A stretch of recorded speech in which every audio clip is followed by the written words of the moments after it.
April 1945. Over the skies of Berlin, the Luftwaffe, once the pride of the Reich, was down to fewer than 50 operational fighters. Fuel was gone, morale was gone, and perhaps worst of all, trust was gone. Pilots were refusing to fly, mechanics were sabotaging aircraft, and inside what was left of Germany's Air Force Command, one man was trying to uncover why the Luftwaffe wasn't losing to the Allies, it was losing to itself. Before we begin this story of collapse and courage, take a second to like the video and subscribe, but only if you truly enjoy this kind of deep, human look at history.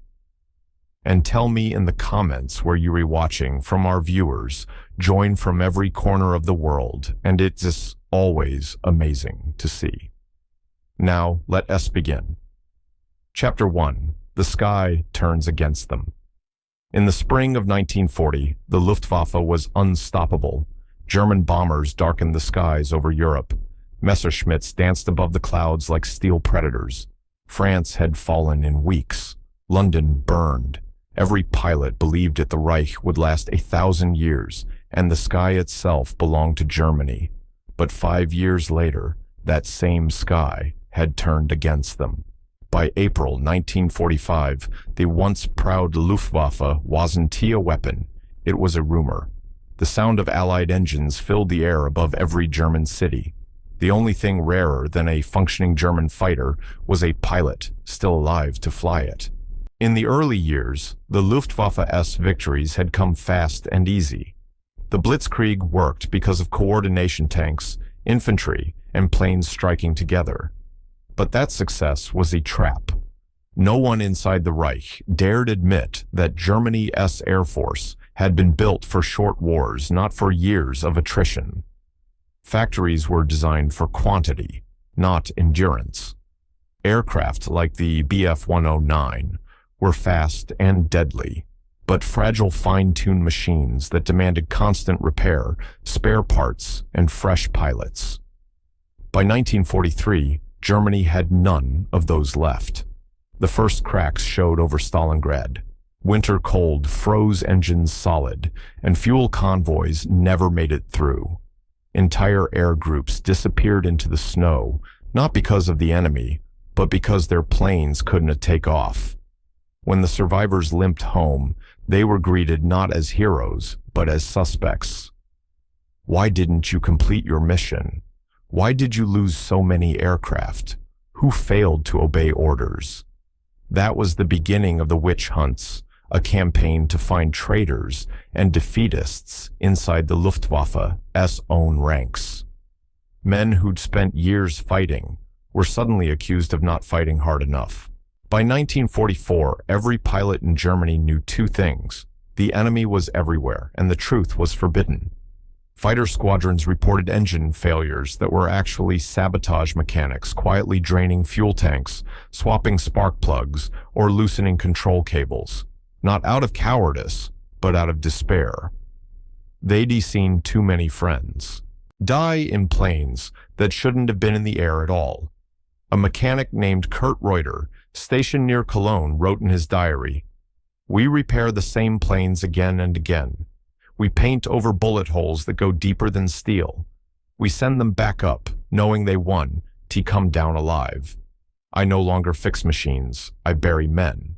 In Berlin, Hermann Goering still strutted in his medals and velvet uniform, promising Hitler that new secret weapons would soon turn the tide. He spoke of jet fighters that would swarm the Allied bombers like wasps. He called the Luftwaffe the shield of the fatherland. But everyone beneath him knew the truth: the shield had cracked long ago. The Me-262, the world's first jet fighter, could have been revolutionary. It was fast enough to outrun any Allied plane, powerful enough to change the war. But Hitler demanded it be converted into a bomber. By the time the decision was reversed, the Allies were already over Berlin. Production lines were in ruins. Allied bombers had hit the factories at Regensburg, Schweinfurt, and Kassel so many times that Germany had resorted to assembling aircraft in tunnels, forests, and caves. entire wings of the Luftwaffe were reduced to a few half-finished fuselages sitting under camouflage nets. And the pilots? Most of them were boys. The veterans were gone, killed in the east, over England, or during the endless raids on the Reich. By 1945, the average Luftwaffe pilot had fewer than 10 hours of training. They were sent up in planes they could barely control against enemy aces with years of combat experience. It wasn't T-combat, it was execution. On April 3, 1945, over Hamburg, an American formation of B-17s reported no German fighters for the first time since 1942. The sky was empty. The Luftwaffe, once feared, now extinct. But inside its remains, one man, a former squadron leader named Karl Meyer, began to notice something even darker than defeat. Planes weren't just failing from lack of fuel or spare parts. They were being sabotaged from within, and no one at headquarters dared speak of it, because to admit that would mean accepting that Germany's Air Force, the pride of Hitler's empire, wasn't destroyed by the Allies at all. It had destroyed itself. Chapter 2. Factories Without Wings. By the summer of 1944, the Luftwaffe's greatest enemy wasn't the RAF or the USAAF. It was gravity. Planes were falling from the sky before they ever saw combat because Germany's Air Force was rotting from the inside out. The Allied bombing campaign had turned German industry into dust. Cities like Essen, Hamburg, and Regensburg were nothing but twisted steel and craters. But the Nazi leadership, terrified of admitting weakness, ordered production to increase. Each strike must double our effort, Hitler demanded. And so, engineers worked underground, building aircraft factories, inside salt mines, rail tunnels, and even abandoned subway systems. The most infamous of these was Mittelwerk, carved deep into the Harz Mountains. It produced the V-2 rockets, and the price was human life. Tens of thousands of slave laborers from concentration camps worked and died there. They were starved, beaten, and replaced faster than the machines they built. An engineer later recalled, "For every plane that left the tunnel, 10 men never came out." By 1944, Goering's factories were producing hundreds of new aircraft every month on paper. In reality, most of those planes never flew. Wings didn't fit fuselages. Engines lacked spark plugs. Wiring looms were replaced with scrap copper stolen from bombed-out homes. And the engineers who reported these failures were accused of sabotage. At Messerschmitt's Augsburg plant, one technician was shot for saying the Me-262's landing gear was unsafe. At Dornier, managers falsified output logs to meet impossible quotas. And at Junkers, designers quietly shortened stress tests to keep the Gestapo away from their doors. The Luftwaffe's factories had become a stage play numbers for Berlin, lies for survival. Inside the chaos, there were whispers. Some said the engineers were deliberately building planes to fail slowing the war from within. Others said it didn't matter. Even when a new aircraft was perfect, there was no fuel to fly it. The Allies had discovered the one resource Germany couldn't replace: synthetic oil. By mid-1944, their bombing raids had crippled the plants at Leuna, Bühlen, and Pülitz. Without fuel, the Luftwaffe could no longer train pilots, no longer escort bombers, no longer even retreat. One Luftwaffe quartermaster wrote in a secret memo, "A plane without fuel is not a weapon, it is a monument." Meanwhile, Goering's headquarters in Carenhall remained a fantasy world. His staff prepared lavish meals and fine wines, even as pilots on the front starved. He demanded daily production updates showing record numbers, and when an officer dared to show the real figures, Goering threw an inkwell at him. "The Führer doesn't need problems," he shouted, "he needs victories." So the numbers were changed again. At the same time, Hitler was personally approving every new aircraft design, micromanaging engineers from his bunker, demanding miracle weapons that didn't exist. He ordered jet fighters that could bomb, bombers that could dogfight, and gliders that could carry tanks. Factories scrambled to meet his fantasies while the Allies closed in on Berlin.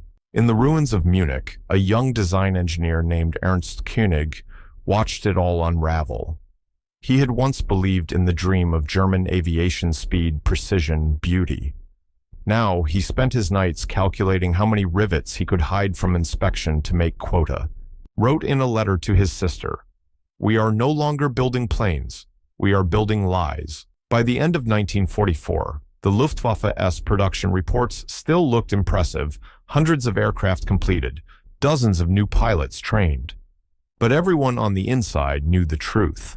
Most of those planes were incomplete, grounded, or buried under rubble before they could ever fly. The Reich-S engineers had done the impossible. They had turned Germany's Air Force into a ghost, an illusion that looked powerful on paper but collapsed at the first touch of reality. And somewhere in that chaos, a group of officers began to suspect what no one dared to say aloud, that the Luftwaffe wasn't being destroyed by bombs from above. It was being strangled by the men who led it. Chapter 3. Betrayal in the Hangars. By the winter of 1944, the Luftwaffe wasn't an air force anymore. It was a rumor stitched together by fear. Every man who still wore the Eagle insignia knew it. The war was lost. But saying it out loud meant death. So they lied to each other, to their commanders, even to themselves. At airfields from Bremen to Vienna, aircraft lined the runways, their silver skins glinting in the snow. On paper, they were combat-ready squadrons. In reality, half had no fuel, some had no ammunition, and many didn't even have working engines.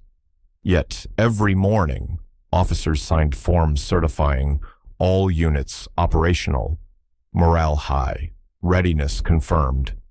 Those reports went up the chain, where they were rewritten again, each rank polishing the numbers to survive another day.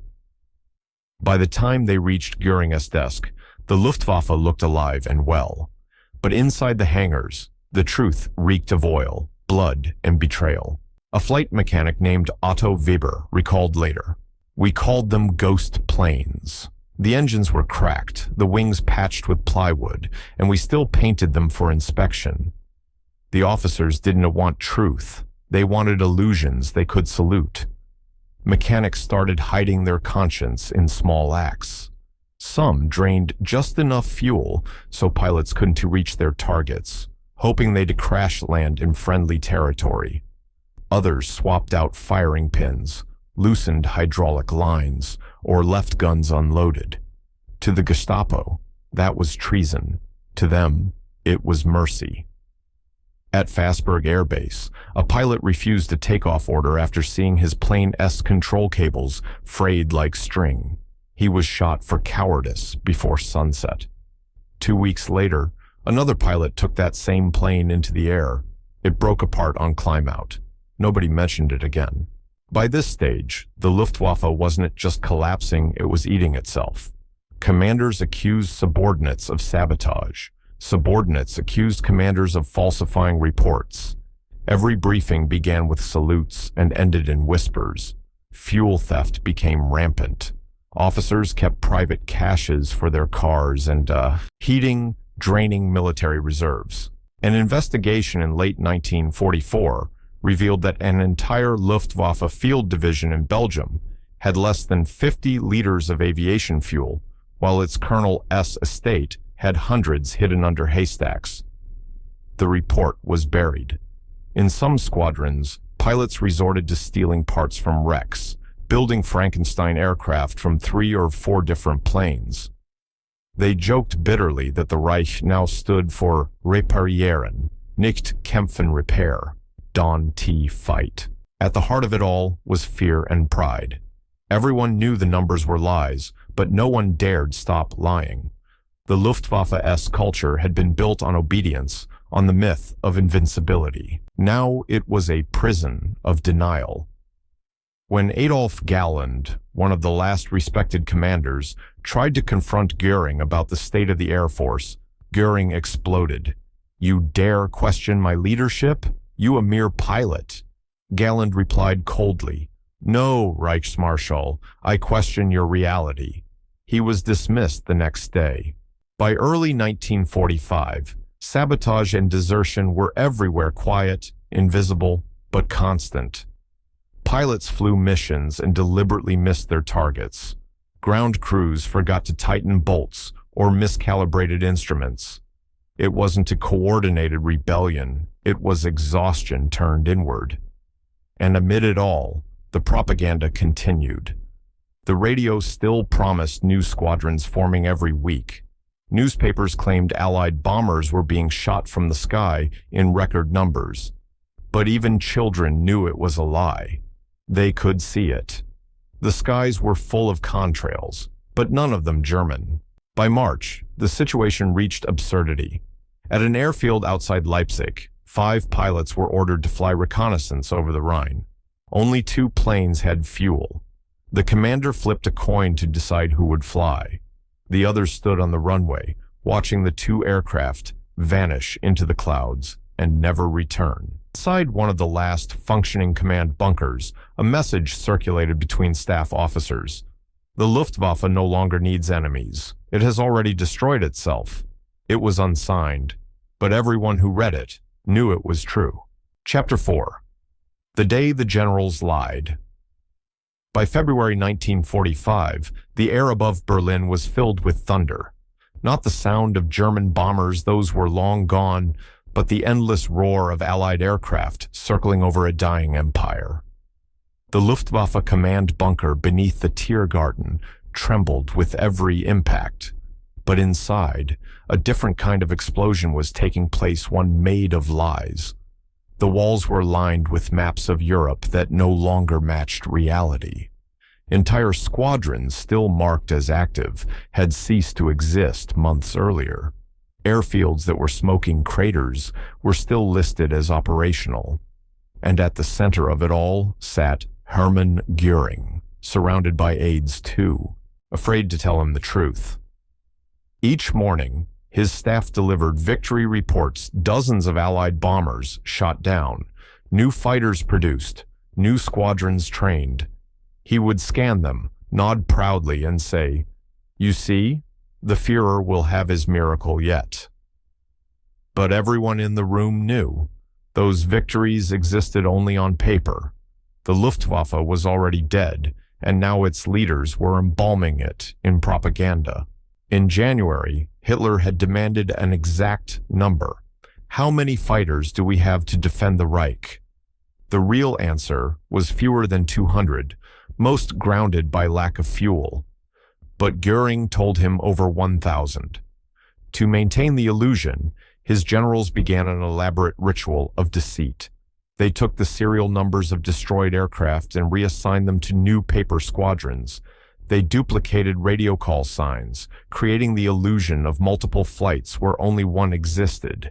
And when even that wasn't enough, they simply forged the reports outright. Enemy bombers destroyed over Berlin, 72 confirmed. Pilot losses minimal. In truth, there were no interceptors at all. The skies were undefended. Inside the Reich Air Ministry, the few officers who still had a conscience could feel the collapse closing in.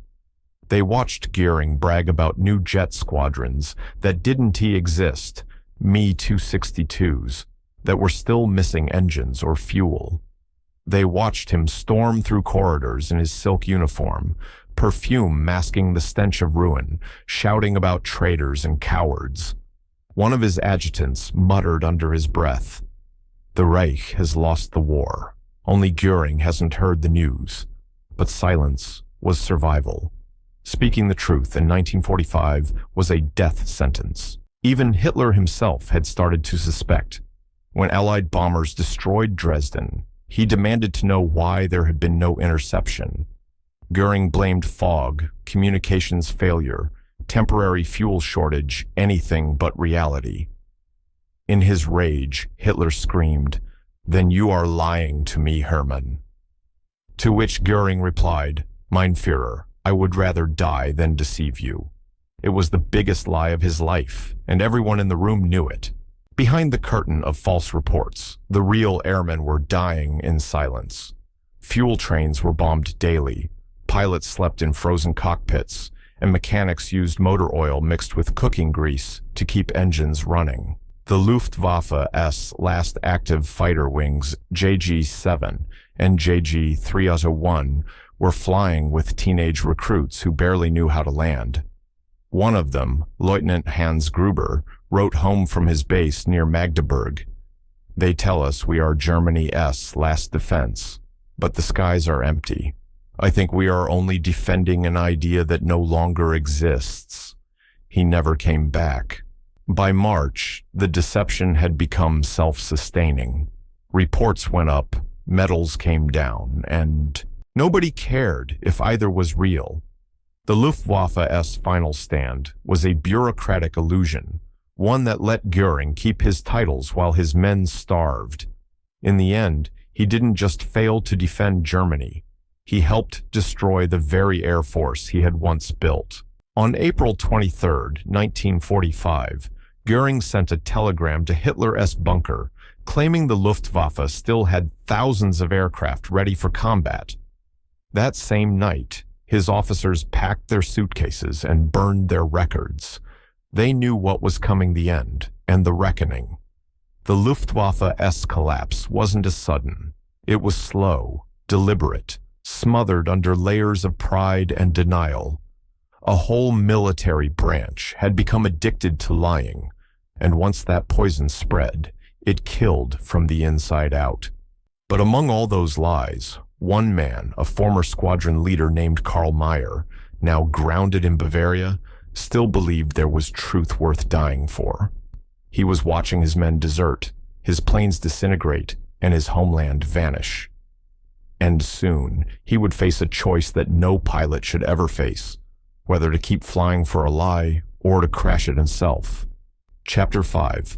A Pilot's Last Flight. April 1945. Bavaria. Captain Karl Mayr stood beside what remained of his FW-190, its propeller twisted and half buried in mud.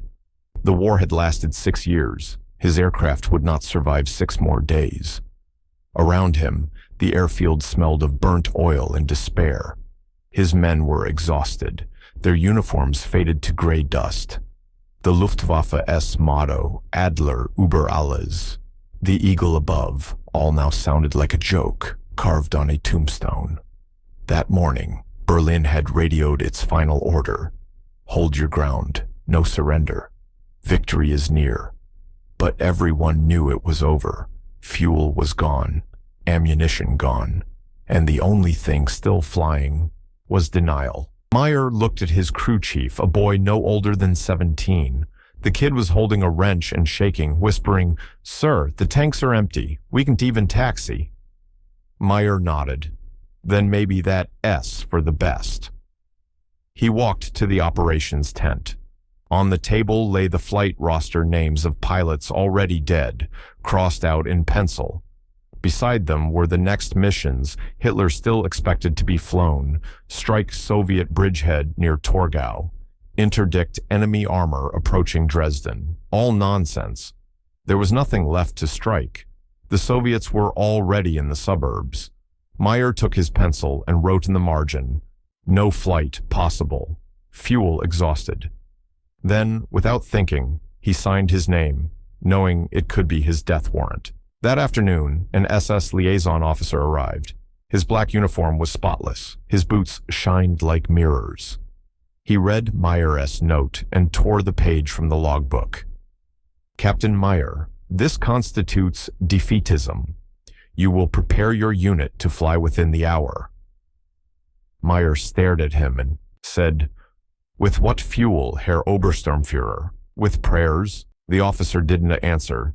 He simply drew his pistol and set it on the table. "Then you'll fly, or I'll shoot you for treason." There was silence, except for the distant rumble of artillery. Finally, Mayr said quietly, "I'll fly." At 17 and 20, he climbed into his FW-190 one last time. The mechanics siphoned the remaining fuel from 3 wrecked planes to fill his tank halfway. He taxied onto the field, saluted the men, and took off into a sky already crowded with smoke. For 15 minutes, he flew south, away from the front. The fuel gauge dropped like a stone. Below him, columns of refugees moved along the roads, soldiers, civilians, horses, carts, all heading nowhere. He thought about his wife in Dresden, his squadron buried under lies, and the boy with the wrench who would be executed if he returned. So he didn't return. He turned east, toward the Alps, toward surrender, and somewhere near Salzburg, he landed his plane in a Farmer S field. He removed his insignia, buried his pistol, and waited for the Americans to find him. When they did, he raised his hands and said in broken English, "I am finished. Germany is finished." The war ended 10 days later. But for Meyer, it had already ended that evening the moment he chose truth over obedience. Epilogue: Silence over Germany. In the years that followed, Meyer never flew again. He worked as a mechanic in Munich, fixing civilian aircraft, keeping his past quiet. When asked what he had done during the war, he would shrug and say, "I tried not to kill anyone on the last day." He died in 1972. And at his funeral, one of his former ground crew placed a bent flight gauge on his coffin, the same one that had read empty that April afternoon. Because that was how the Luftwaffe ended, not in glory, not in flame, but in silence. Stay healthy, subscribe if you enjoyed the video, and we'll see you in the next one. If you have an idea for another untold story, share it in the comments.